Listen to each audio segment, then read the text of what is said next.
kept to the shadows, a face unseen, too shy to speak, yet, too cringe.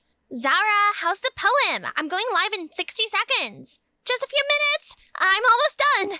Hi, I'm Zara, writer, overthinker, professional shadow dweller. And that's Maya, my stepsister. Same age, but from opposite planets. Oh, my sweet little Shakespeare. Give me the goods. My mom married her dad a year ago. Maya's a mega social media star with millions of followers, viral videos, and because she was always sharing lovely poems, her fans call her the word queen. Everyone praised Maya's talents online and at school, but no one knew the real poet was me. The words were mine, but the applause was hers. Even though I wish I could hear those words of praise, I know it's just not possible. Even if I wanted to perform, I couldn't. I dreamed of being published one day, maybe under a pen name, just like my favorite poet, LK, who dropped his first collection at 14 without anyone even knowing what he looked like. I'm painfully shy. I literally fainted during open mic once. I don't even raise my hand in class, even when I know the answer. I couldn't even share my poetry in front of my parents. I just didn't have the courage. In the meantime, at least I knew my poems were good, thanks to Maya. We got along. Our parents got along. Life was chill. But all that was about to change, in the most epic way possible. It was in the 11th grade. I was drafting a new poem for Maya when I saw him. The most handsome guy I had ever seen walked into my classroom. Everyone, welcome Liam. He just transferred to our school. Ooh, he's gorgeous! Maya could be so shameless when it came to boys. But this time, yeah, I couldn't even blame her. The guy looked like he walked straight out of a Korean movie. Liam, would you like to introduce yourself? Despite all the eyes on him, Liam walked straight to the back of the class, picked an empty seat, and buried his head in his arms like no one else existed. And Maya didn't take not being noticed too well. Well. Hey, new guy. Liam, right? I'm Maya, school queen and your future girlfriend.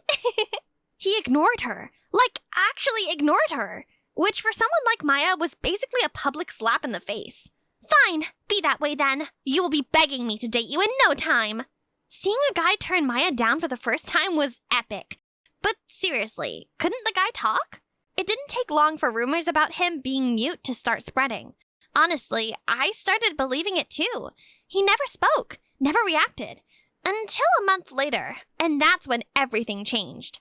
In my quest to hopefully conquer my overt shyness, I joined the school's poetry club. And it had been fine so far, but what I didn't expect was to see Liam show up at my club. Does anyone have a beautiful poem they'd like to share with the class this week? It could be something you've written yourself or a poem by a poet you love. I always had something, but sharing it out loud, in front of people, I still hesitated almost every time. Liam quietly volunteered, and for the first time I heard his voice. In the quiet I bloom. No stage, no lights, no room. Just a whisper and a pen. Again and again. His voice was soft and steady. And that poem, I knew it. It wasn't his original. It was written by LK, my favorite poet ever. Was he a fan of LK too? Was this fate? I stayed up all night thinking about him. I wanted to talk about poetry, life, weather, anything. Or maybe we could write a poem together. Or, get married. Now I knew he could talk. I made an effort to talk to him, and it backfired full time. The poem you read yesterday was beautiful. Why don't you speak up more often? Asking me why I don't talk often when you barely speak? Pretty hypocritical, don't you think? Wait, so he had noticed me? He probably just thought I was the shy, quiet type, which was true. But that wasn't all I wanted him to know about me. If he's so into poetry, maybe the only way to get his attention is with a poem. So I wrote one. An honest, personal confession of admiration. Maybe even feelings. I'd slip it into his locker before the club's meeting tomorrow. Even if he might ignore it, I had to try. But the next morning, I couldn't find the poem anywhere. Has anyone seen the pink paper sheet on my desk? What's wrong, honey? Maybe the wind blew it away. Nobody had any clue, and I was running late, so there wasn't time to rewrite. But later at school, Maya burst into the cafeteria holding that exact pink note. Everyone, listen up! I have something important to say, especially to you, Liam. It was my poem, my feelings, but in her voice. Hearts don't speak, but mine will. One glance and I'm undone. Say the word and I'm the one. Maybe Liam liked it. You wrote that? I didn't think you were the poetry type. So, why aren't you in the poetry club? Everything inside me shattered. My poem, my crush, gone, taken from me. I felt used, betrayed. Seeing them hang out after that hurt. And the worst part, I couldn't confront her without our parents getting involved. But I couldn't just let it slide. Sweet sister, I'm going live in 10 minutes. Got a poem for me? I'm not feeling very poetic today. Do something else for your fans. Wait, what? You always have a poem. Geez, I don't know, maybe because you've already stolen them all? Like the last one, remember? Daddy! As expected, she went running to Dad. Zara, get down here!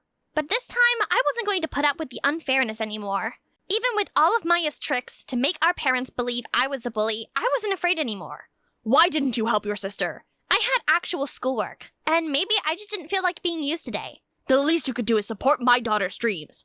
Oh, so you don't see me as your daughter too, huh? What about my dreams? Zara? No, Mom, I'm done with being Maya's personal poet. When do I get to matter? She stole something that meant everything to me. Stole what? What are you talking about? That poem I was looking for? Maya took it and performed it like it was hers, in front of Liam. That poem was personal. My confession. Maya looked at me like I was gum on her shoe. And I performed it better. Maya! Don't speak to my daughter like that. Oh, now she's your daughter again? See what I said about my parents not getting along if Maya and I didn't get along? That was it. The world thinks I wrote it. Liam clearly liked it. Be real, Zara. Even if you wrote him 1,000 poems, you'd never have the guts to say one out loud. You don't have the guts. Even my parents were staring after her in shock. They probably never knew how selfish she was till now. Her laugh echoed in my brain for hours. And right then, I knew I was done being quiet. It was time to step out of the dark. I started small, spoke up more in class, lifted my eyes when I answered, and the teacher praised me for the progress I'd made. During a class discussion about LK's most iconic poems, the teacher once again seemed eager to hear my thoughts. Zara, what do you think LK meant by this poem? Oops, everyone don't look at Zara. If you look at Zara, she freezes up like a statue and goes totally silent. And then the whole class burst into laughter, throwing mocking looks my way. It's about guilt. You can feel it, like he's haunted by something he did. The room went quiet. Everyone was gaping at me, including Liam. Wow, that was a bold interpretation. But, you're not quite right. Thoughts, Liam? That's exactly what it's about. Wait, what? How can you be sure? Because I wrote it. LK. Liam Clint. That's me. Well done, Zara. The room exploded. Everyone wanted his autograph. I couldn't believe my ears. He was the child prodigy who published an inspiring collection of poems at 14. No wonder I was so drawn to him. Something shifted after that. Liam and we started talking. Books, lyrics, stupid grammar jokes. He even asked me to read his upcoming poetry collection. We had that kind of spark that just came naturally. Maya sensed it and started being even meaner than ever before. She spread rumors that I had a crush on the librarian and even made fun of my secondhand shoes. I paid her no mind, thinking she'd get bored eventually. Until she crossed the line. A classmate was having a party and invited everyone. Maya convinced me that the themes was 80s chic, but when I arrived, it was a pool party and everyone else was in bikinis. I wanted to melt into the pool and never come out. But what came out of her lips next was even more shocking. Look at her, Liam. Always awkward. She's my sister and I can't even deal with her sometimes. How can you say that about your sister? Liam, come on. You and I? We make sense. Talented poets. Can you imagine the internet when you and I, the famous LK, and the social media rising star performed together? We'd be the ultimate power couple. That was the last straw. You? A poet? Do you have a problem with that? Yeah, I challenge you to a poetry battle. Tomorrow, at school. Are you sure you can speak without fainting? Don't worry about me. No more moping. Time to fight fire with poetry. After coming home, I locked myself in my room all evening. Fueled by determination, I poured my heart into verses I knew would reclaim my dignity and expose Maya's lies. When the battle began, Maya insisted on going first, calling it an act of bravery. Fine by me. Let's see how much longer she can keep up this act. This poem is special. It's called Mirrored Lies. I wear her face, but not her soul. I want the boy, but it plays no role. Talentless. Afith, you may. Her voice started shaking. Oh yeah, she just realized too late that the poem was about her.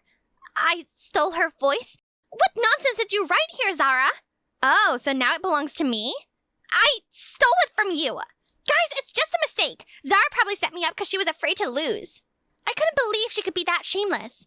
And then the screen behind her lit up, playing the footage of how she had snuck into my room and stolen my work. The entire auditorium erupted, whispers spreading like wildfire. How could you? If you didn't want to be caught, you shouldn't have done it. The hidden camera got everything. I know you too well, sis. That trap was mine. Time to end your years of lies. So, it's just as I suspected. Zara writes the poems and you recite them like they're yours, huh? I knew it. The way you talk is too shallow for someone who loves poetry. Maya ran like the devil was after her. As she did, our eyes met for just a second. With her gone, it was my turn to sing. My hands were trembling. My throat was dry. But I was done watching from backstage while someone else took the credit. This is for the ones who were told to shrink so others could shine. Who owns a story if it's told by another? I took a deep breath, embraced the emotion, and began reading the poem I poured my soul into. You took what was mine and made it your crown. I spoke about being the soul behind the spotlight that never touched me until now. My words aren't yours to keep, to mold, to bend. This theft ends now, Maya. This is the end. I got a standing ovation. I took the risk. And this time, I shined. From that day on, the tables turned. Maya could only stare as her followers vanished one by one. All the people who followed me for my poetry have gone. It's all your fault. Zara's poetry, you mean? Next time, try writing your own words. And I think you still owe Zara an apology. I thought you were on my side. I'm your beloved daughter. Zara is my daughter, too. We spoiled you, made you think everything should be yours. But life doesn't work like that. Dad, do something about these two now! How could you treat my precious daughter like that? So only your daughter is precious, huh? Then you can both pack your things and leave our house right now. I guess we're not valuable enough for you to stay with. Mom's reaction caught me off guard. I never thought she could change so quickly. Dad and Maya left the house in anger, unable to stand her unwavering stare. I'm truly sorry for neglecting you all this time. I failed as a mother. But please, give me a chance to make it up to you. We held each other tightly, bursting into tears, an embrace that quietly healed what time had broken. That night, I uploaded my poems under my real name and social media lit up. This gave me goosebumps, realest thing I've heard in a while. At last, I found the confidence I had lost, and this time I had my mom by my side, truly caring. That made me happy. I was a different Zara now. Zara who knew her worth. I've been thinking. For my next collection, do you think we could collab? What? Are you for real? Yeah, I'll have my manager draft something up. We split the revenue, creative control. I just want to duet with you. That poem was fire. Oh my god! Was he catching feelings? Okay, play it cool, girl. Sounds good, but I still haven't gotten your autograph. Autograph? I was thinking of asking you on a date. Yes! Oh god, yes. It's a date. Helping each other shine is kind, but never let your own light dim just to keep someone else glowing.